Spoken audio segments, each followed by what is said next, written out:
तेषाम उपांशवंतर्यामत ऊर्ध्वम प्रतिकर्षाधिकरणम।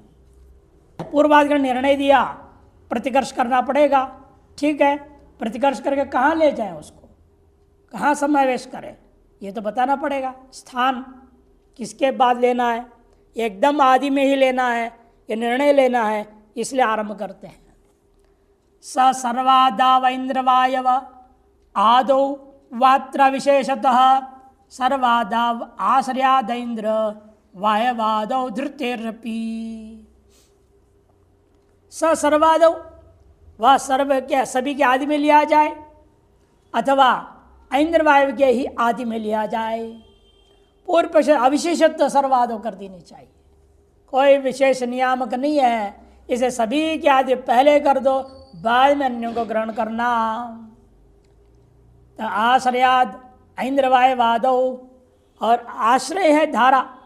मुख्य जो प्रकृति आग में जो धारा वर्णन किया गया, क्रम वर्णन दिया है, उनके भंग न करते हुए उसको आश्रित रखता हुआ इंद्रवायु के बाद में से पहले इंद्रवायु आदौ से पहले करना ही उचित होता है। सबसे आदि पे पहले कौन था, सबसे पहले कौन होता है, सबसे पहला है उपांशु, अंत में उदवसनीय होता है, ये होता है।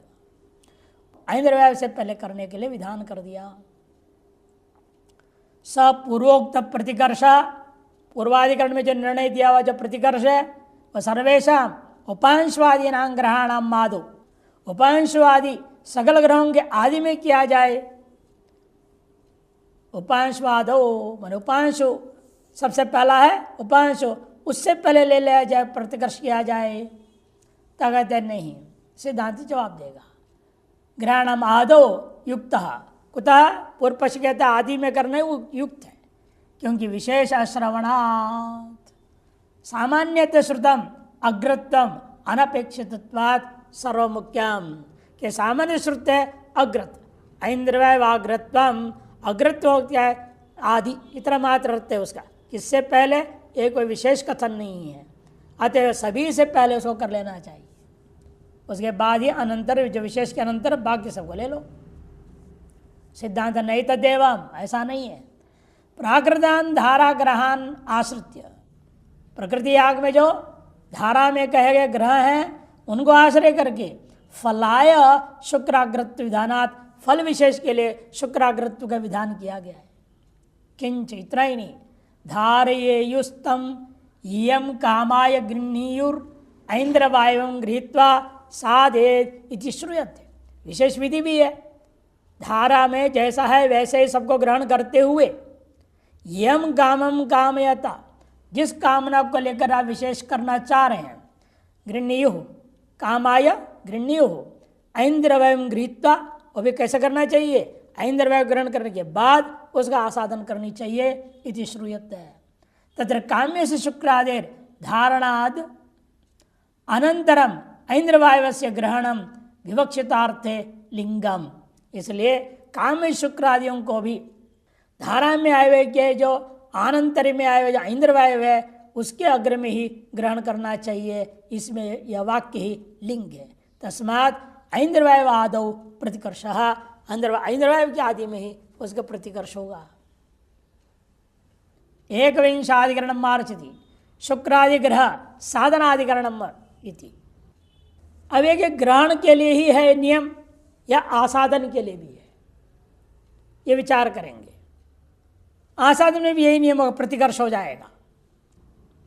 नापकर्षो अपकर्षो वा साधनस्य श्रुतत्वतः नमैवं ग्रहशेषत्वात् तच्चाशक्तिर्ग्रहांतरम।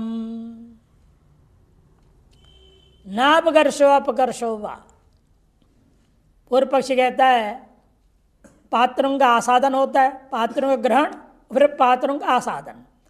ग्रहण के लिए तो आपने कहा प्रतिकर्ष करो, तो इसी प्रकार आसाधन रूपी जो क्रिया होगी, कार्य होगा, कर्म है, उसमें भी अपकर्ष, पूर्व पक्ष कहेगा नापकर्षो, सिद्धांत नहीं उसमें भी अपकर्ष होगा।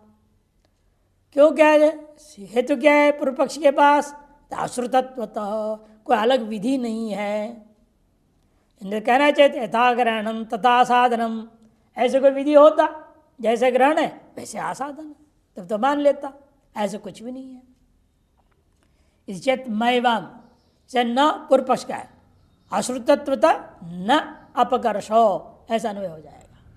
सिद्धांत है मैवाम ग्रह शेषत्वात्, ग्रहण के ही अंग है साधन। ग्रहण और साधन पूर्वोत्तर भावी चीजें हैं, इसलिए असंबद्ध वस्तु होते तो बात अलग थी, संबद्ध वस्तु है। तच्च शक्तिर ग्रहांतरम, और यदि ऐसा नहीं करेंगे ग्रह के अनंतर आसादन का संभावना ही खत्म हो जाती है। सर्वत्र ग्राह गृहीत्वा साध्यन्ते, देखो सामान्य यही व्यवस्था है कर्मकांड में, ग्रह पात्रों को ग्रहण करने के अनंतर उन ग्रह पात्रों का आसादन होता है। पात्र आसादन बहुत ही महत्वपूर्ण अंग है कर्मकांड में। कोई भी पूजा पाठ हो, पात्र आसादन महत्वपूर्ण है। सामग्री सही ढंग से व्यवस्थित रहनी चाहिए, नहीं तो फिर जब मंत्र बोल दिया फिर ढूंढते रहो कहाँ है सामग्री। अरे क्रम से रख दिए होते, धड़ाधड़ एक के बाद एक देने वाला देते भी जाएगा। अब इधर उधर रखेंगे, अव्यवस्थित तो नहीं हो पाएगा। इसलिए ग्रहण और आसादन पूर्वोत्तर भावी है, एक दूसरे संबद्ध है और अत्यंत महत्वपूर्ण कार्य होता है। तथा सति यत्र काम्यम ग्रहणस्य अपकर्ष, यत्र होना चाहिए पर यथा हो गया ना, हाँ यत्र बनाओ उसको।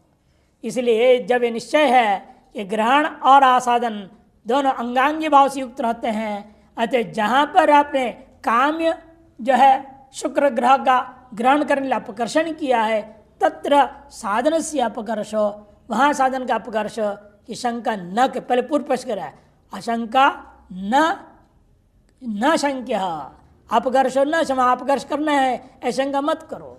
कुतः अश्रुतत्वात्, पूर्व पक्ष कह रहा है अपकर्ष नहीं करना चाहिए, क्यों? अश्रुत है। शुक्राग्रान इति अग्रशब्देन यथा ग्रहण से अपकर्ष श्रूयते न तथा साधनापकर्ष प्रतिपादक क्वचित शब्दों अस्ति।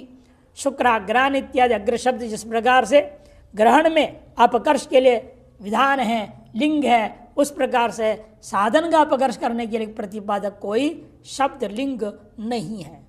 तस्मात् नापकर्ष पूर्व पक्षी नैतद्युक्तम साधन से ग्रह शेषत्वाम अशक्तिर अवगम्यते।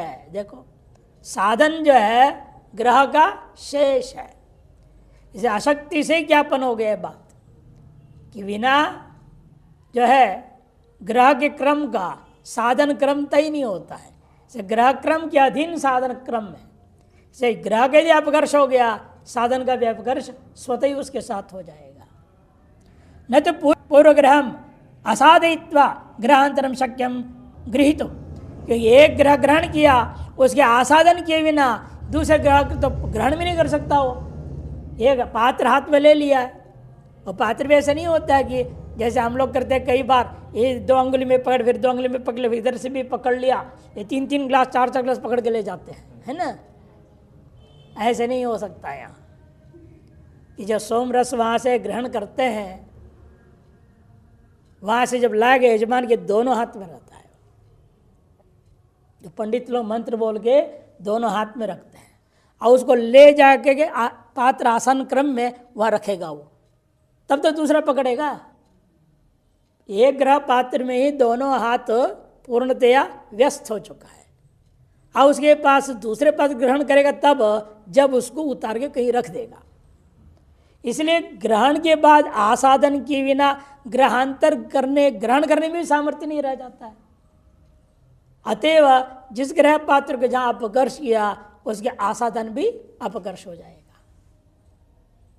ग्रहांतरम शक्यम ग्रहित मतो ग्रहापकर्षे तच्छेषभूतम साधनोपि अपकृष्यते।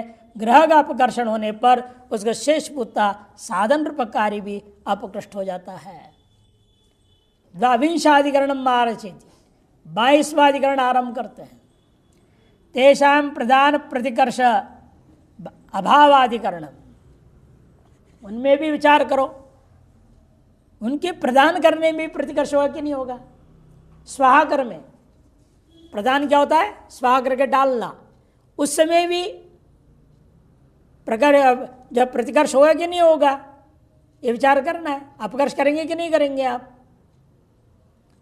जिस क्रम से आपने ग्रहण किया और आसादन किया उसी क्रम से हवन करेंगे कि नहीं करेंगे?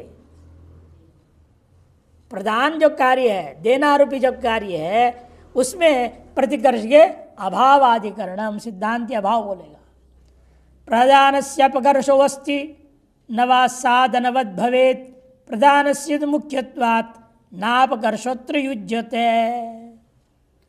प्रधानस्य अपकर्षो अस्ति न वा, प्रधान रूपा कार्य जैसे ग्रहण अपकर्ष हुआ, साधन अपकर्ष हुआ, प्रधान भी एक कर्म है, वो भी अपकर्ष होगा कि नहीं होगा? पूर्व पक्ष कहता है पूर्वाधिकरण न्याय के अनुसार ग्रहण साधन का अपकर्ष जैसे हुआ, प्रधानम का भी अपकर्ष होना चाहिए। क्यों? साधनवत भवेत, सीधा सीधा पूर्व पक्षी है। जैसे आपने आसाधन का अपकर्ष किया है, इसका भी अपकर्ष कर दो। सिद्धांत है प्रधान से तो मुख्यत्वात्, वहां तो साधन क्या था? ग्रहण का अंग था, लेकिन प्रधान क्या है? मुख्य है। बल्कि इस प्रधान के अंग ये सब हो जाएंगे, ग्रहण भी साधन भी सब प्रधान का अंग है। अतएव ग्रहण और साधन जैसे शेषी भाव था, वैसे प्रधान के साथ शेषी भाव ना होने से अंगानुरूप अंगी नहीं होगा, अंगी के अनुरूप अंग का प्रयोग होना चाहिए। इसीलिए प्रधान में अपकर्षण सिद्धांत कहता है मुख्यत्वात् नापकर्षोत्र युज्यते। पूर्वोक्त काम्यानाम ग्रहणाम ग्रहण अपकर्ष अनुसारेण साधनस्यापि जो यथा अपकर्ष पूर्वोदृत काम्य ग्रहों का आपके निर्णय के अनुसार ग्रहण के अपकर्ष जैसे हुआ, वैसे साधन का भी अपकर्ष आपने जिस प्रकार से कहा है, तद्दत प्रधानस्यापि, प्रधा द होनी चाहिए, दना दान, प्रधानस्यापि इति चेत मैवाम वैषम्यात् कर दिया। विषम है साधन। क्यों? क्या वैषम्यता है? साधनम ही ग्रहण शेषः, साधन क्या है? ग्रहण का अंग था, प्रधान तो न था। प्रधान जो किसी का अंग नहीं है, बल्कि सभी का वो अंगी है। वो प्रत्युत ग्रहणमेव प्रधान से शेषः, ग्रहण क्या है? प्रधान का अंग है। प्रधान हो गया, मुख्य हो गया, शेष ही हो गया, और उसका शेष है ग्रहण, ग्रहण का शेष है आसाधन। अतएव आसाधन भी क्या हो गया? परंपरा प्रधान का शेष हो गया। अतएव शेषानुसार शेषी नहीं होता, अतएव शेषानुसारेण न शेषिन अपकर्ष युक्त, शेष के अनुसार शेषी का अपकर्ष करना उचित नहीं है, किंतु शेषी के अनुसार शेषों का अनुष्ठान होता है। त्रयोविंशाधिकरणम, प्रसंगांतर में जाएंगे अब। त्रणीकाधिकरणम, इसका नाम है त्रणीकाधिकरणम। त्रणीकाया वैन्द्रवायव शुक्राग्रानुवादता परिसंख्यावार्तवादो वा विधिर्वा नहि त्रयम् वैयर्थेन त्रिदोषत्वात् लक्षणापतितस्तथा विधिराग्रेणाग्रत्व युवा नैमित्तिको ही सह। यह श्लोक को थोड़ा गद्य जिसे छाप दिए, श्लोक है वो, 2 श्लोक है यहाँ। त्रणिकाय ऐन्द्रवायव शुक्राग्र अनुवादता, शुक्राग्र का ही अनुवाद करना है ये, अथवा परिसंख्या विधि मानी जाए, अथवा अर्थवाद माना जाए, अथवा विधि माना जाए। नहीं त्रयम कह दिया, तीनों नहीं हो सकता, चौथा पक्षी मानना सिद्धांत है। वैयर्थेन त्रिदोषत्वात्, यदि हम परिसंख्या पहले अनुवाद करना व्यर्थ है, अनुवाद के खंडन में हेतु दिया वैयर्थ होने से, और परिसंख्या के लिए हेतु दिया त्रिदोषत्वात्, त्रिदोष नहीं वो भी ठीक नहीं, और अर्थवाद मानेंगे तो लक्षणापतित तथा, लक्षणा करनी पड़ जाएगी। इसलिए सिद्धांति का मानना है विधिर आग्रहणाग्रत्व इव आग्रहणाग्रत्व के समान यहाँ पर विधि मानो। वह भी कैसी विधि? अनमित्तिको ही स, अनैमित्तिको ही स, दूर छपी है, इवानैमित्तिको ही स। अस्तित्वादशा है त्रिणीका ऐन्द्रवायवाग्रौ प्रायणीय उदयनीय दशमं च अह इति। अथ इतरेषां नवानां, दशम में ए है तो 9 दिन क्या होगा फिर? अथेतरेषां नवानां अन्नाम ऐन्द्रवायवाग्रम प्रथमं अहः, अथ शुक्राग्रम, अथ आग्रहणाग्रम, अथ ऐन्द्रवायवाग्रम, अथ शुक्राग्रम, अथ आग्रहणाग्रम, अथ ऐन्द्रवायग्रम, अथ शुक्राग्रम, अथ आग्रहणाग्रम इति। ये क्रम दे दिया 9 दिनों के लिए। और 10वें दिन के लिए त्रिणिकाहा कह दिया। त्रिणिकाहा नाम का एक याग विशेष है, किसमें ये सब कौन सा प्रकरण चल रहा है? ये द्वादशाह प्रकरण में 12 दिन में होने वाला सत्र याग का जो पहले अहीन याग है, 12 दिन से अधिक होता है तो सत्र याग होता है, 12 दिन तक होने वाले यज्ञ का नाम अहीन याग होता है। इस अहीन याग के अंतर्गत त्रिणिक पर विचार कर रहे हैं। 10वें दिन को कहा पहले त्रिणिका, उसके बाद ऐन्द्रवायवाग्रौ, फिर प्रायणीय उदयनीय, ये 10वें दिन का क्रम बता दिया। अतिथरेशम अन्य 9 दिनों में क्या क्रम होगा? नवानाम अन्नाम, पहला दिन ऐन्द्रवायवाग्र रहेगा, प्रथमम अहो, दूसरे दिन शुक्राग्रायण होगा, तीसरा आग्रहणाग्र होगा, चौथा ऐन्द्रवायव, 5वां फिर शुक्राग्र, छठा आग्रहणाग्र, 7वां ऐन्द्रवायवाग्र, 8वां शुक्राग्र, फिर 9वें में आग्रहणाग्र अनुष्ठान होगा। तत्र द्वादशागतेषु द्वितीयायेषु त्रिषु अहसु क्रमेण ऐन्द्रवायवाग्रत्व शुक्राग्रत्व आग्रहणगत्वानि विहितानि। दशा में भी प्रकृति में भी आप देखेंगे द्वितीयादि 3 दिनों में क्रमशः ऐन्द्रवाग्रत्व शुक्राग्रत्व और आग्रहणाग्रत्व को विधान किया गया। तेषु आद्यम रथंतर निमित्तम, द्वितीयम बृहन निमित्तम, एतच्च प्रकृतौ व्यवस्थितम। उसमें आद्य जो है रथंतर साम निमित्त बनता है, दूसरा बृहत साम, तीसरा के बारे में कुछ नहीं कहा है वहाँ, प्रकृतौ व्यवस्थितम। उभयम अत्र, उभयम अत्र चौदकेन प्राप्त से प्राप्त हुआ, तत्र चतुर्धा संशय, इसलिए 4 संशय का विकल्प खड़े हो जाते हैं। अनुवादो वा, प्रसंख्या वा, अर्थवादो वा, विधिर्वा इति। ये जो वाक्य भी आपने पढ़ा द्वादशा के अंतर्गत, तो इस वाक्य को ले विचार करना पड़ेगा, यह अनुवादक वाक्य है या परिसंख्या विधि है या अर्थवाद है या अपूर्व विधि मानी जाए। तत्र प्राप्तित्वाद अनुवाद, प्राप्त प्रकृति से प्राप्त का यह कथन है, अतएव अनुवाद मानना चाहिए, पहला पक्ष है। इति चेन्ना वैयर्थ्यापत्ते है। अनुवाद का क्या प्रयोजन है? अतिदेश से आया हुआ है, 2 बार अनुवाद करके विधान करने की क्या जरूरत है? कोई विशेष प्रयोजन हो तो अनुवाद किया जाए, नहीं तो अनुवाद करने के लिए वाक्य प्रयोग करने की कोई जरूरत नहीं, अनुवाद व्यर्थ हो जाएगा। तरी गुणांतर प्रसंख्यास्तु, गुणांतर का प्रसंख्यान करने के लिए वर्जन, वर्जन बुद्धि का नाम परिसंख्या। हमें पहले बता चुका हूँ, प्रसंख्या किसे कहते हैं? वर्जन बुद्धि जनकत्व परसंख्यात्व, सीधे सीधे लक्षण है। अच्छा, अन्य गुणों का वर्जन करने के लिए या परसंख्या विधि मानी जाए?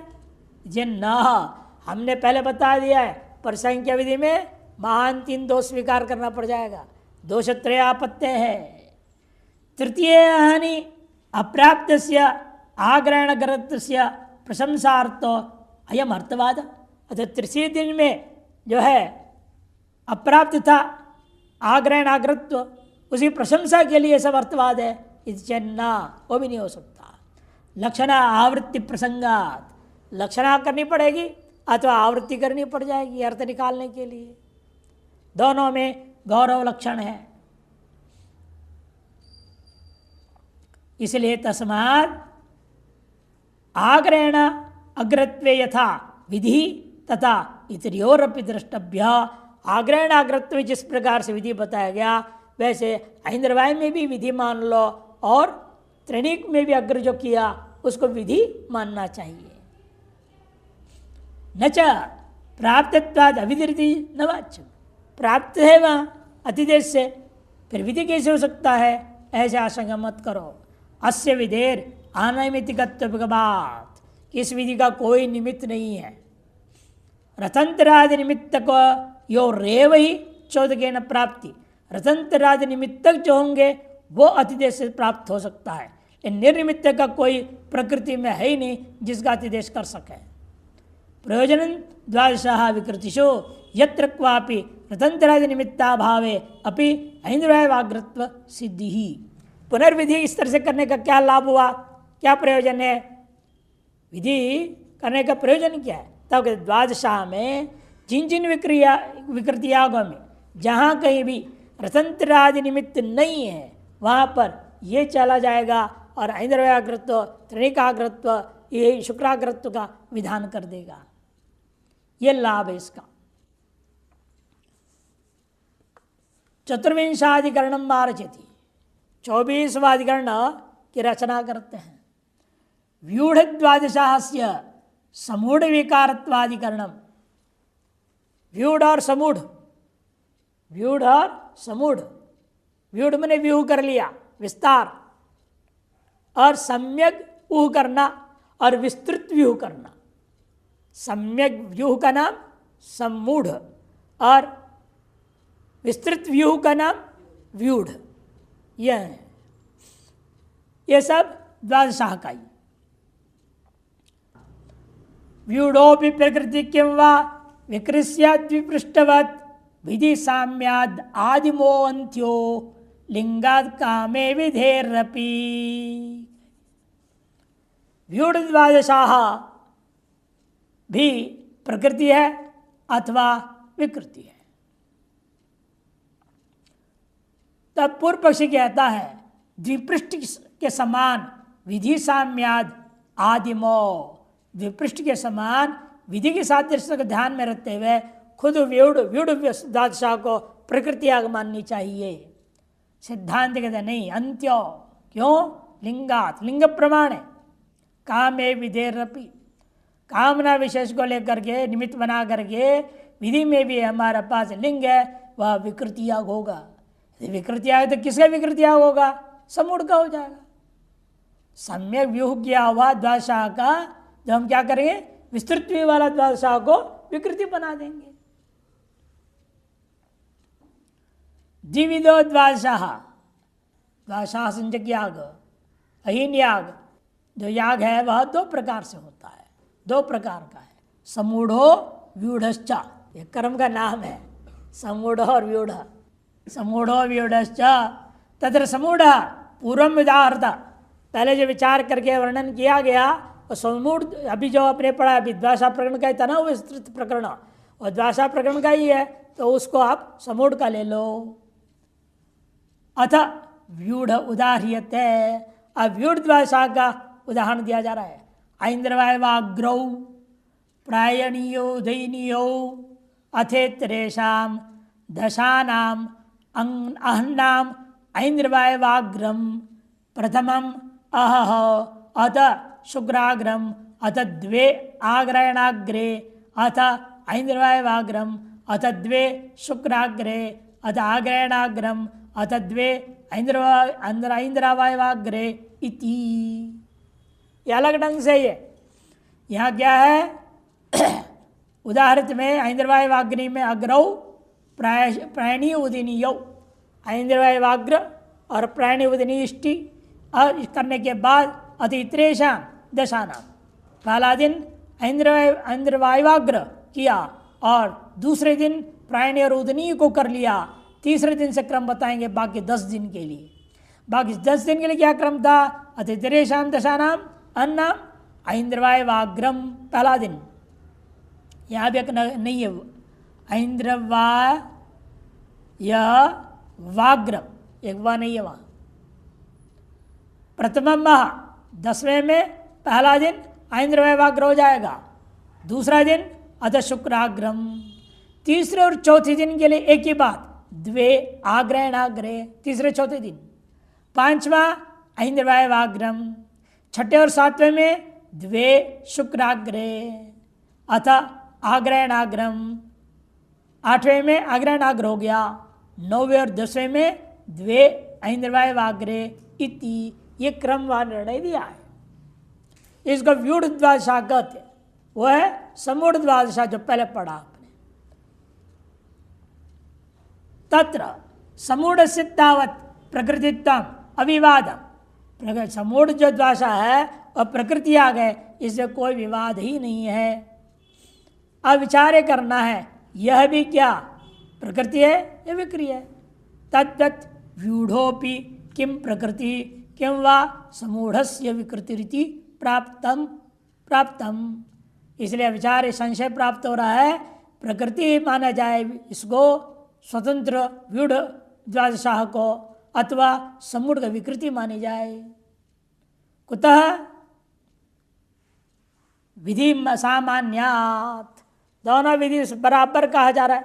विधि वाक्य में कहीं कोई अंतर नहीं दिख रहा है। यथा समूढ़ प्रकार कृत्वर्थो विहितस् तथा व्यूढ़ प्रकारोपि। समूढ़ में जिस प्रकार से प्रकार का वर्णन किया, कर्तु का प्रयोजन में ध्यान रखते हुए, व्यूढ़ में भी उसी प्रकार यहाँ वर्णन किया। पहला दिन क्या है, दूसरा दिन, तीसरा दिन क्या क्या होगा, वहां भी यहाँ भी इसी प्रकार का वर्णन है। न चात्र कश्चित विशेषो अस्ति, यहाँ कोई विशेष प्रतीत नहीं होता। ये न यह प्रकृति भाव निश्चयत, जिसके आधार पर इन दोनों में प्रकृति भाव को निश्चय कर सके। न च प्रकारद्वयस्य प्रकृतित्वम अदृष्टचरम। प्रकारद्वय एक ही क्या है, प्रकृतित्व देखने में कोई अन्यत्र मिलता नहीं, कोई दृष्टांत नहीं है। रसंतर बृहत् पृष्ठयोर ज्योतिष्ठों प्रकारयोर तद दर्शनाद इति पूर्व पक्ष। रसंतर और बृहत् पृष्ठ, रसंतर पृष्ठ और बृहत् पृष्ठ ज्योतिष्ठों में दोनों प्रकारों को आपने प्रधान रूप में स्वीकार किया है। ठीक उसी प्रकार यहाँ पर भी इन दोनों को प्रकृति मान लो इति पूर्व पक्ष। सिद्धांत देते नहीं, व्यूढ़ समूढ़स्य विकृति कुतः लिंग दर्शनात्। क्या लिंग है, ऐन्द्रवायवस्य वा एतद्दायतनम यच्चतुर्थम अहर इति श्रूयते। ऐन्द्रवायवस्य वा एतद् आयतनम, ऐन्द्रवायवाग्र जो है पात्र का, यह जो है चौथा दिन जो ग्रहण किया जा रहा है वह उसका शरीर है के समान है मान लो। एतच्च विकृतित्वे सती भवति, ये विकृतियां मानने पर ही घटाया जा सकता है, नान्य था। कैसे समझाओ थोड़े, तथा ही देखो, व्यूढ़े प्रायणीय उदनीय व्यतिरिक्तेषु दशसु अहसु। प्रायणीय और उदयनीय से व्यतिरिक्त आगे के 10 दिनों के लिए जो गिनाया गया था वह चतुर्थम तद आग्रहणाग्रत्वम। जो चौथा है वह आग्रहणाग्रह, ऐन्द्रवाय भाई नहीं वहाँ। अभी इसमें आप पढ़ेंगे ना, जिसमें आपने देखा क्या था, दशानाम अन्नाम ऐन्द्रवायाग्रह पहला, दूसरे में प्रथम भाग के बाद शुक्राग्रह है कि नहीं, तीसरे में आग्रहणाग्रह, चौथे में ऐन्द्रवायवाग्रह होगा, द्वे शुक्राग्रह, फिर 2 दिन शुक्राग्रह होगा। इत्यादि जो वर्णन किया है उस क्रम से अनुसार देखते हैं तो दशस्सु असु यच्चतुर्थम तदाग्रहत्वात् ऐन्द्रवायवाग्रस्य आयतनम भवति। वह ऐन्द्रवायवाग्र का वो आयतन बन जाता है, शरीर के समान, अवयवी के समान, अंगी के समान हो जाता है। समूढ़े तो समूढ़ में ऐसा नहीं है। तद दर्शनवान तद अहर नवानाम अन्नाम मध्य त्रिकादित्वाद ऐन्द्रवायवाग्रम। और वहाँ पर समूढ़ में क्या होता है, वह पहला दिन हमने जो लिया त्रिनिकादियों को, तदहर नवानाम अन्नाम, पहले त्रिनिकादि 3 दिन ले लिया, फिर 9वें दिन बचता है। यहाँ 2 दिन के बाद 10 दिन लिया है, वहाँ पर 3 गिना करके फिर 9 गिनाया है, दोनों में अंतर है। इसलिए समूढ़े तो तद अहर मैंने तदहर मैंने चौथा दिन, नवानाम अन्नाम मध्य 9 दिनों के मध्य में त्रिकादित्वाद ऐन्द्रवायवाग्रम, त्रिकादि को लेकर के चौथे दिन जब पहुँचोगे तो वह ऐन्द्रवायवाग्र रहता है। तच्च व्यूढ़स्य विकृतितायाम चौदगेन प्राप्यमाणायाम, और वह व्यूढ़ को विकृति मान लेने से अतिथि से प्राप्त होने लगा, तब विधि सिद्ध आग्रहणाग्र स्तुतये अनुद्यते, विधि के सिद्ध आग्रहणाग्र की स्तुति करने के लिए अनुवाद होता है इति कहना युक्तम। किंच यह कामयेत बहुश्याम प्रजाये इति कामाय व्यूढ़ो विधीयते, तथा सति समूढ़वद कृत्वर्ते विधियाभावाद रतंतर बृहत् पृष्ठ वैषम्येन विकल्पित प्रकृतित्वम नास्ति। और एक बात है, यह काम है तो बहुश्याम प्रजा, ये जो बहुत प्रजा उत्पन्न करना के लिए कामना करता है वो क्या करे, व्यूढ़ो विधीयते, उसके लिए द्वादशा व्यूढ़ द्वादशा का विधान उसके लिए। तथा सति समूढ़वत कृत्वर्ते, समूढ़ के समान कृत्वर्त के लिए विद्या भावात अलग से विधि न होने से रथंतर और बृहत् पृष्ठ के से यह दृष्टांत आपने पूर्व पक्ष जो लिया था उससे यह विषम हो जाता है। अतएव विकल्पित प्रकृतित्व तो नहीं हो सकता, दोनों को प्रकृति मान करके विकल्प करे यह नहीं हो सकता, किंतु समूढ़ द्वादशा प्रकृति होगा और व्यूढ़ द्वादशा विकृति हो जाएगा। तथा समूढ़ से द्वादशा विकृतिषु अहर्गणेशु तयोर अन्य दृश्यत देश पूर्व पक्षिण समूढ़ से अतिदेश सिद्धांत। पूर्व पक्ष को क्या होगा और इस सिद्धांत को क्या लाभ होगा, यदि पूर्व पक्ष के अनुसार चलता हूँ समूढ़ द्वादशा का विकृतियों में अहर्गणों में तयोर अन्य दृश्यत देश, उन दोनों में से एक का निर्देश करना पड़ेगा, ये पूर्व पक्ष को लाभ बनता है। लेकिन हमारे यहाँ निर्णय हो जाता है, विकल्प नहीं रह जाता है, दोनों में से कौन सा तयोर अन्यत्र लेना है ना, किसको लूँ किसको ना लूँ, एक को लोगे दूसरे में त्यागना रूपी दोष आ जाएगा। हमारे सिद्धांत है समूढ़ से अतिदेश, कि समूढ़ को मैंने प्रकृति मान लिया व्यूढ़ का, अतएव समूढ़ ही हमारा प्रकृति रहेगा सकल विकृति आगों का। पंचविंशाधिकरण आरचिति, 25वां अधिकरण आरंभ करते हैं, लंबा अधिकरण है ये। संवत्सर सत्र तृणीक अभिवृद्धि अधिकरणम, संवत्सर सत्र में तृणीक याग का विवृद्धि नहीं करना है, तृणीक अविवृद्धि अधिकरणम। दंडाकलितवत् सत्रे तृणीका वृत्तिरिष्यते, स्वस्थान वृद्धिरथवा स्याद्दाद्यो वहर विवक्षया, न विवक्षा वाक्य भेदात्म वाणी कैस्तु पूरणम, एक एक वृद्ध्या नवीना तेनैकैकं विवर्धते, स्वस्थान वृद्धिरथवा स्यादाद्योर आद्यो अहर विवक्षया, या अवग्रह चिन्ह देंगे तब सही बैठेगा, आद्यो अहर विवक्षया। दंडाकलितवत, दंड से नापने के समान सत्र में भी तृणीक के आवृत्ति पूर्वक नापा जाए, इष्यते, अथवा स्वस्थान वृद्धिरथवा स्यात्, अपने स्वस्थान से उसकी वृद्धि मानी जाए। सिद्धांत पूर्व पक्षी कहता है आद्यो, यहां पर आवृत्ति कर दो, वृद्धि मत करो। क्यों? अहर विवक्षया, दिन की विवक्षा ध्यान में रखते हुए आद्य पक्ष लेना ठीक है। न विवक्षा वाक्य भेदा, सिद्धांत नहीं, यहाँ विवक्षा नहीं हो सकती। क्यों? वाक्य भेद दोष हो जाएगा। नवानिकेषु पूर्णम, अनेकों के द्वारा भी उसकी पूर्ति भी नहीं हो सकती। नवानिकैस्तु पूर्णम, इसलिए एकैक वृत्तिया नवीना तेन एकैकम विवर्धते, एक एक वृत्ति के द्वारा नए नए को लेकर के आपको एक एक वृद्धि करना चाहिए। इसे त्रिनेक का वृद्धि नहीं होगा, त्रिनेक का आवृत्ति भी नहीं, वृद्धि भी नहीं, किंतु अतिरिक्त होगा। वृद्धि है लेकिन अतिरिक्त का।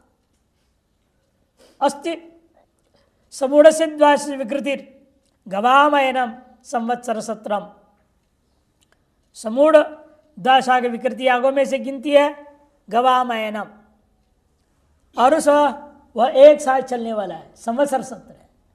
10 दिन 12 दिन वाला मामला है ही नहीं, है तो संवत्सर सत्र है। तत्र त्रिणीका 14 के न प्राप्त था, त्रिणीक याग भी अतिदेश से प्राप्त है। त्रीणी अनेकानि अग्राणी ऐन्द्रवायव शुक्र आग्रहण रूपाणी यस्यांग्रेयम सा त्रिणिका। त्रिणिका किसको कहते हैं?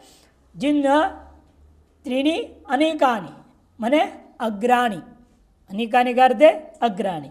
कौन से अग्रह हैं? पहला इंद्रवायु, दूसरा शुक्र, तीसरा आग्रयण।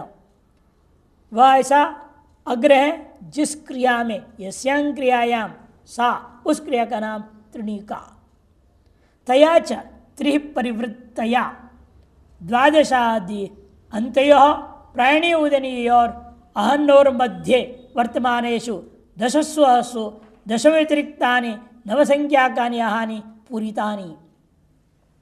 उन तीन को ही परिवृत्तियाँ आवृत्ति करते हुए क्रम, अलग अलग क्रम से आवृत्ति किया ना। समुद्र का क्रम अलग था और व्यूढ़ का क्रम अलग था, लेकिन उन्हीं तीन को लेकर आगे पीछे किया है। तो इसीलिए उनके परिवर्तन के द्वारा दाशा का आदि दिन होता प्राणीय, अंत दिन उदयनीय। उन दोनों के बीच के 10 दिनों में से भी वर्तमानेषु दशस्वसु दशम व्यतिरिक्तानि, दशम में अलग विधान कर दिया है, दशम को छोड़ के बाकी 9 संख्या का हानि पूरितानी, 9 संख्या में जो दिन है उनमें इन्हीं तीन के ही परिवर्तन के द्वारा जो है पूरा किया गया है। अतः संवत्सर सत्रे भी प्रायणी उदनीयम मध्यवर्तिनी पूरितव्यानि। इसलिए संवत्सर सत्र में भी पहला दिन क्या हो जाएगा? प्रायणी इष्टि हो जाएगा, और 1 साल के अंत में जो होगा वह उदयन इष्टि होना ही होना है। तो 360 में पहला और अंत निकाल लो, कितना बचेगा? 358। उन दिनों में ये त्रिणिकों का ही आवृत्ति करते रहना चाहिए, ये पूर्व पक्ष कहेगा। तो त्रिणिकाया तत्पूरणंच संवत्सर सत्रेपि प्रायणी उदयनीय मध्यवर्तिनी पूरयितव्यानि। तत्पूरणंच यथोक्ताया त्रिपरिवृत्ताया 9 दिवस युक्ताया त्रिणिकाया समूह आवृत्ति मंत्रेण न सिद्ध्यति। वह भी क्या करना है? यथोक्त जो 3 के ही परिवृत्त के द्वारा, परिवर्तन के द्वारा 9 दिन में आपने पूरा किया था, और 9 को गुणा कर दो, उसी को आवृत्ति कर दो। त्रिणिकों का ही समूह की आवृत्ति के बिना न सिद्धि, आवृत्ति प्राप्त, आवृत्ति करना प्राप्त हुआ। जो 9 जैसे बताया गया है बीच का, उन्हीं 9 की आवृत्ति करो।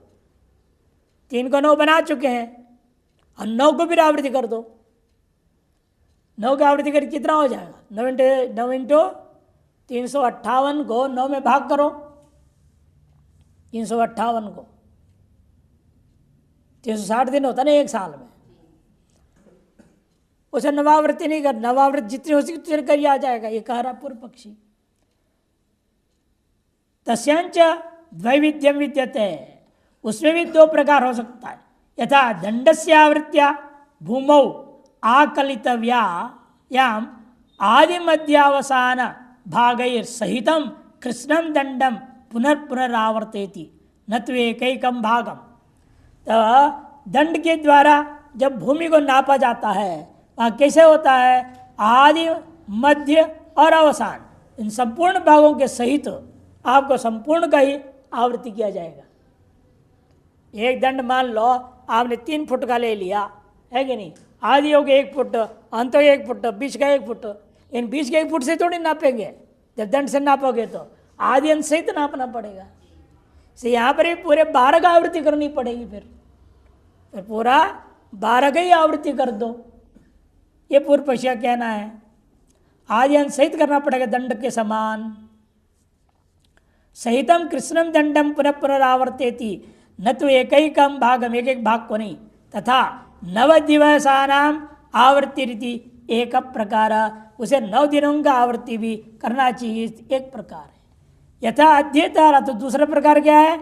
यथा अध्येतारा प्रपाठकम आवर्तयितुम कामाः एकैकम भागम असकृत पठन्ति। यथा पढ़ने वाले बच्चे हैं, विद्यार्थी, वे प्रपाठकों को आवृत्ति करते कैसे करते? पूरे पढ़ेंगे, फिर दूसरा पूरे पढ़ेंगे, तीसरा पूरा पढ़ेंगे, ऐसा नहीं है। आपने भी रटा इको ऐसे पूरा पढ़ा ना, एक ही सूत्र को 10 बार पढ़े, 100 बार पढ़ा, तब कंठस्थ हुआ। ये पूरा अच्छी संधि प्रकरण पढ़ लो, फिर अच्छी प्रकरण पूरा आवृत्ति करो, एक एक प्रकरण की आवृत्ति के द्वारा किसी ने स्मरण किया क्या? स्मृति नहीं होती है। इसे पारायण करके स्मृति होना कठिन काम है। इसलिए कहते हैं कि एक एक को करके वहां पर आपने किया भाग समकृत, उसी पर यहां पर भी एक एकम भागम असुकृत पठंती तथा नवदिवस समूहवर्ती एकैकस्य अहन्नो असकृत अनुष्ठानम इत्यपरा।